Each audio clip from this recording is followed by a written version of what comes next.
Hi there, Mrs. Chappie's Monuments of Freedom class. It's good to see you all here. It is Easter Sunday. I hope you guys have had a nice Easter at home with your families. We just finished our Easter dinner and I'm recording my last video for this week. I can't believe this is week 10 already. Oh my goodness. Time has gone really fast and really slow all at the same time. I hope all of you guys are doing well. I certainly miss you, and I'm looking forward to the time that we get to see each other and be together during our big park day, our big picnic that FLA is going to have as soon as this coronavirus quarantine stay-at-home order is over. So in the time being, I'm going to just keep making these videos for you. I hope you're watching them. I hope you're learning stuff. I wish we were together building stuff in class, but this is what we're doing for right now. So I thank you for hanging there with me and learning with me. It's kind of been neat in a way because I had planned on only talking about four specific things to do in this class because most of our time was building. So we started out with the idea of freedom because it's Monuments of Freedom, and we looked at the Statue of Liberty. Then we went on to presidents who had preserved that idea of freedom, and we looked at Mount Rushmore. And then the coronavirus came and we had to go home. I was planning on just talking about two more things, the White House and the White House or the Capitol. I really hadn't decided which one, but it was going to be an institution, part of our government that helped preserve freedom. And then we were going to do the last one on people who've sacrificed, citizens who've got sacrificed for freedom. So we were only going to do four, but because of the coronavirus, we got to talk about three institutions, all three branches of our government. So we looked at the White House for the president, the Capitol for the legislative branch, and the Supreme Court for the judicial branch. So we got to look at all three of those parts of our government that preserve the freedom that we take, that we value so much, and how they protect that. So what we're going to move on to now are people who've sacrificed for freedom, and we're going to look at monuments dedicated to people who died protecting our freedom. So we're going to look at war memorials. We're going to look at, first today, we're going to look at Arlington Cemetery, which is a cemetery for people who died in battle or served in battle. And we're going to look at a particular part of that cemetery called the Tomb of the Unknowns. So that's what we're going to be talking about today. And over the next, we only have 2 more weeks of class. I can't even believe it.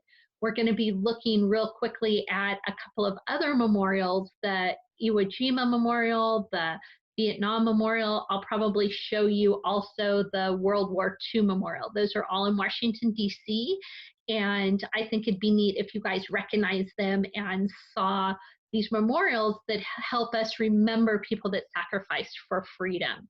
So I'm going to build it. I'm going to make you guys a second video. You guys are the lucky ones. You're going to get 2 Mrs. Chappie videos this week where I'm going to show you what we would have built in class. If we were together, we would have built a replica of the Tomb of the Unknowns at Arlington Cemetery. And we would make a field of green. And anyways, I will show that all to you in a separate video. This is the teaching video I would have done before we did our building. So you guys all remember how that kind of works. So that's what I'll be doing. I'm going to go ahead and share my screen with you guys. You know how I do this, so I can show you my PowerPoint so that we can talk about that. And here we have our topic, Monuments of Freedom and the Arlington Cemetery. But before we go to that, I want to backtrack a little bit and talk about the Capitol building that we talked about last week. It was so awesome. I had a question from a student or a student's family that wanted to know, Mrs. Chappie, I want to know a little bit more about the Capitol building and how women are represented in the building. And I'm like, that is the best question that I've heard ever. So I wanted to share with you a little bit about that building. I made the video and told you just a couple of highlights, but I want to go a little bit deeper and show you some really cool stuff about women that are in the Capitol building. One of the things that's in the Capitol, in the rotunda, is this place called Statuary Hall. And in that hall, each state of our 50 states gets to give 2 statues representing people that they think were important and represent their state well. So there are 100 statues when you go into the Capitol. And of that, there are a couple of women. You can kind of see how the statues line here. They're in this hall that's kind of round. It's in the under the rotunda. But they're also scattered in other places. And in that, there's a statue from Alabama of Helen Keller. And so there you have a girl that I think is pretty cool. Most people have heard of her. There's some more women. I think there's a total of, I think, about 9 in there. But a one notable one, it's not a statue from a state, but it's also included in the Capitol, is a statue of Rosa Parks, which is pretty neat. Rosa Parks is who stood up or was very involved in the civil rights movement and stood up for the rights of Blacks in Alabama to be able to sit down on a bus. And she worked with Martin Luther King Jr. and was very pivotal in the civil rights movement. So the fact that there's a Rosa Parks statue in the Capitol is pretty cool. You might remember learning about Clara Barton, and this is a picture of her in the Civil War working as the angel of the battlefield. It was her nickname, and she helped soldiers during the Civil War. So this is a painting of her, and these would be soldiers during the Civil War period. This is in the Capitol as well. So those are just a couple of things I wanted to show you real quick of the Capitol that came to my mind when I was asked, Mrs. Chappie, what other representations are there in the Capitol? There aren't as many as we would like. I mean, to be honest, there are more men represented than women. And we've talked, I think, in my other classes, particularly history classes, that oftentimes there would be women involved with the men, and then the man got the credit for it. Like Abigail Adams with John Adams. She was super, super influential in a lot of policies that were made by John Adams, but she didn't get the credit for it. But when we look at their letters that they wrote back and forth, you could see, oh, that was her idea, or oh, they worked together on that. So not as represented as they should be, women in the Capitol. So I just wanted to answer that question real quick by a student, and I appreciate that. If you guys ever have any questions, please always ask me. I love it. I love the questions. And so what we're going to talk about today specifically is this cemetery, Arlington Cemetery. And you can see if you've ever been there in Washington, it's actually on the other side of the Potomac, so it's technically in Virginia, but it is just kind of an overwhelming place with the number of honored dead that are buried there, people who sacrificed their lives for freedom. Here's another picture of it so you can just see how big it is right there. There are presidents that are buried there. John F. Kennedy is buried there. This land where Arlington Cemetery is used to belong to Robert E. Lee and was part of his family and was lost during the Civil War. But what I want to talk specifically about is this Tomb of the Unknowns. It's one part, it's one place within the cemetery. And on that tomb, there's an inscription that says, "Here rests in honored glory an American soldier known but to God." And what this is this tomb, and this is where that's carved in there, that has it's where soldiers are buried that they don't know who the soldier is. It's someone who sacrificed their life for freedom and died in a battle, but they're not identifiable, meaning that we don't know who it is who's buried there. And on this particular tomb, and this is what we would build in class, there are 6 wreaths, 3 on each side. If we flipped it over, you could see the other side. On the north and the south, to represent the 6 major battles that happened in World War I. where people sacrificed their lives for freedom, gave their lives for freedom. There is a woman carved on the end of it, and I thought that was worth showing you guys real quick. And these three people at the end are known as the allies in war. And in the center stands Victory, and that's a woman with her palm, with the palm branch to the reward and devotion and sacrifice and the courage that these people had. And on the other side is valor and peace. So Victory is the woman in the middle right there.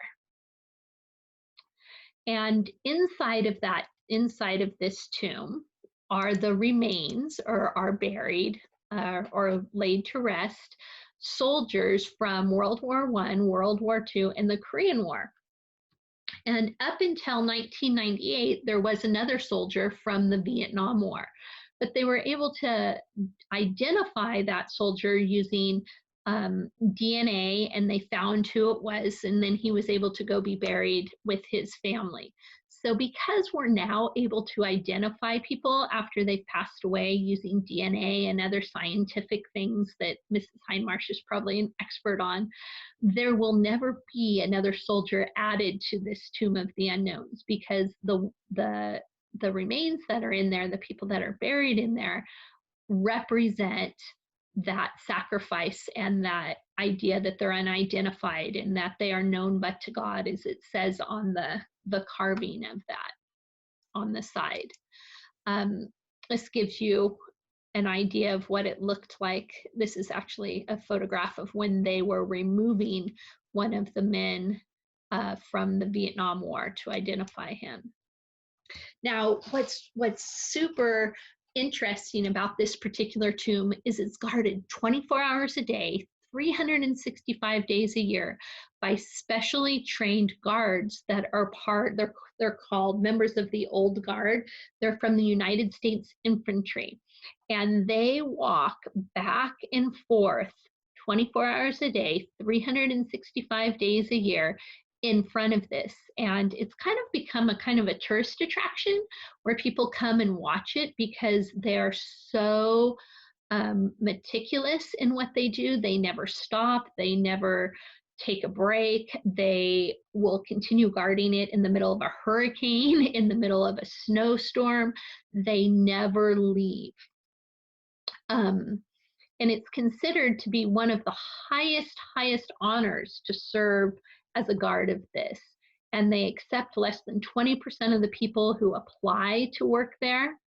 And what's kind of fascinating is when it's being guarded and the guard is walking back and forth in front of the tomb, they don't wear any of their ranks. Like if the person was a captain or a major, they don't wear that on any of their uniforms so that they don't outrank the unknown soldier who happens to be buried there.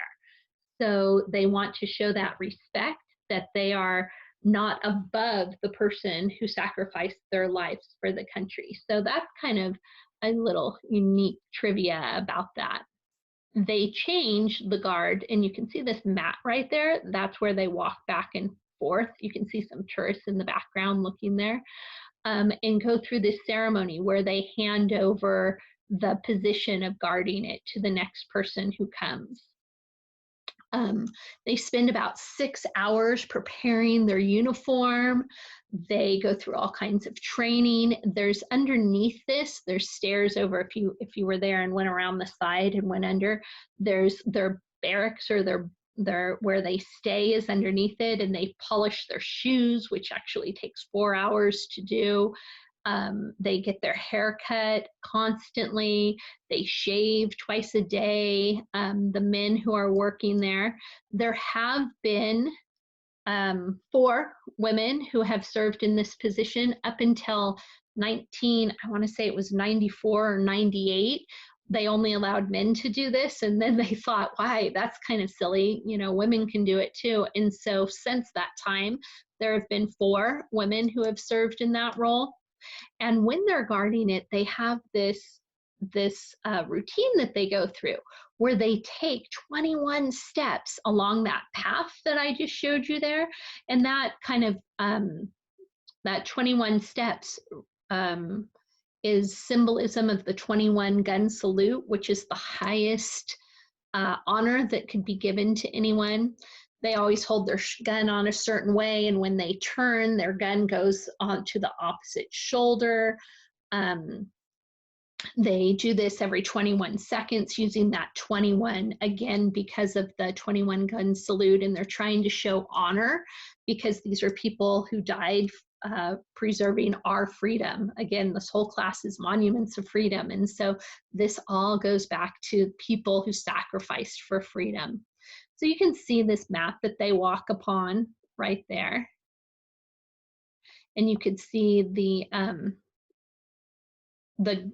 gun is towards the weapon would be towards where the observers would be. They change the guard every half an hour during the summer months, so they only guard for a half an hour, and then another guard comes along. During the winter months, they guard for an hour. They're wearing total wool. I've read interviews by different guards and heard them speak, and it's supposed to be super hot and really uncomfortable. I remember someone was asked once and said, you know, what do you think about that? And they're like, oh my gosh, it is really miserable, but I don't mind at all because I am really honored to show respect to these people who made this great sacrifice. And so they're in that full wool uniform that's really hot, but they're only there for a half an hour, and then they're off duty. Even when it's closed to the public, they're still there. Like I had said, even in a hurricane, a snowstorm, in the rain, it never ever stops, whether that's open to the public to watch or not. And if you ever go to Washington, D.C., you can actually go and watch this. They have real specific requirements. You have to be a certain size, you have to have a certain waist size. When you're not actually walking, you're downstairs studying. And then this is actually a photograph of the very first woman who was ever a guard of the Tomb of the Unknowns. Sometimes people call it the Tomb of the Unknown Soldier, and that's kind of what it's known by. Its real name is the Tomb of the Unknowns because there's more than one soldier there. There's soldiers from the various wars that we talked about a little bit ago. One of the things that happens often here, where am I? There I go, is there's a wreath laying ceremony where flowers are used as a symbol of respect and at cemeteries in almost every culture around the world. And so flowers are used because flowers last for a certain amount of time and then they wilt and they fall away. And so in cemeteries, they kind of represent that idea that things pass. And so wreaths with flowers are laid at the tomb of this unknown, at the Tomb of the Unknowns. And they're laid like that on Veterans Day and Memorial Day by members of government. When people come to the United States from other countries, if you had a president coming over from France, they would often go to the Tomb of the Unknowns and lay a wreath, signifying and symbolizing the gratefulness of that country for American soldiers. So other people put wreaths there. There's actually a law that says there's former President Bush with a wreath going up to put it there. There's a law that says that citizens are allowed to lay a wreath, and you can do that, but you have to apply and get permission ahead of time and have a specific scheduled date and time that you go to lay the wreath. When I took my class on a field trip once to Washington, D.C., now that's a fun field trip, guys. My class got to go lay a wreath. It's actually only 4 people. They allow 4 people at a time, and you have to be dressed formally. The girls wore dresses and the guys wore nice clothes. You can't wear blue jeans and a t-shirt. They have all these different rules when you're scheduled a time to lay a wreath. And there you can see, this is when I say lay a wreath is what they call it, but it's actually on a little stand like that. the president or someone the president picks out puts the wreath there on Veterans Day, Memorial Day, or other special occasions. So I like history, right, guys? This is Mrs. Chappie, the history teacher. So I wanted to show you some historic pictures of what this tomb historically looked like. So this is the remains of the first soldier that was buried there, and before he was laid to rest there, they took him in a carriage around Washington, D.C. And so you should recognize this building as the Capitol building. And then this is the first entombment. And you can see, look at how many people are there, all showing respect. You can see the old military uniforms. So that no one knows who it is, they had multiple people that could have been entombed. And that's just a good picture. It says, "Here rest in honored glory an American soldier known but to God." This is that end. And then if you actually are standing here and you look past this, you're looking towards the Capitol and the White House and the Supreme Court. Is like on the other side, there's a river down there. And then on the other side is where all of those things are on Capitol Mall that we've talked about. And then I had a couple of videos that I'm going to actually just link, because when I try to embed them, the quality doesn't turn out very well. So I'm going to put them below so that you could look at that. And then I am going to also show you how we were going to build this, but that will be in a separate video as well. So that's my spiel on Tomb of the Unknowns. I hope you learned some new fact that you didn't know before about people who have sacrificed, how we honor people who have sacrificed, I should say, for freedom. And then in the next couple videos, we'll talk about some other memorials that are in Washington, D.C., more monuments. So have a good time. I'm going to go ahead and end this, and have a great week, and I will see you all soon. Bye, guys.